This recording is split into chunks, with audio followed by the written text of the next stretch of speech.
अक़लियतों को तेरे जुल्म से बचाएंगे, शम्माए आज़ादी दिलों में जलाएंगे, शम्माए आज़ादी दिलों।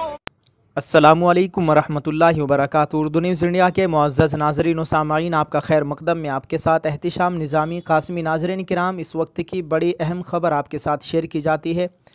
आपको बतलाते चले कि दारुल उलूम देवबंद में तालीम का आगाज़ हो गया है। नाज़रीन, दारुल उलूम देवबंद में तालीम शुरू। दारुल उलूम देवबंद का एक शोबा आज खुल गया है।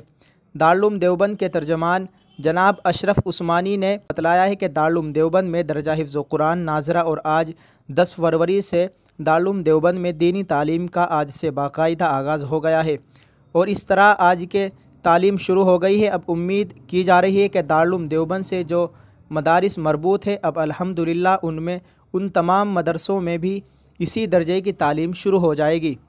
जी हाँ नाज़रीन, आपसे गुजारिश है कि आप इस ख़बर के मुतालिक क्या अपनी राय रखते हैं, कमेंट बॉक्स में ज़रूर बतलाएं। यकीनन ये एक बड़ी खुशी की ख़बर आपके साथ शेयर की है, इसलिए आपसे गुजारिश है कि आप दुआ फरमाएं। अल्लाह ताला तमाम उम्मत मुस्लिमा की, ख़ास तौर से मुसलमान हिंद की, हमारे मकातिब, मदारिस, मसाजिद की हिफाजत फरमाए। आमीन। अस्सलामु अलैकुम वरहमतुल्लाहि वबरकातुहू।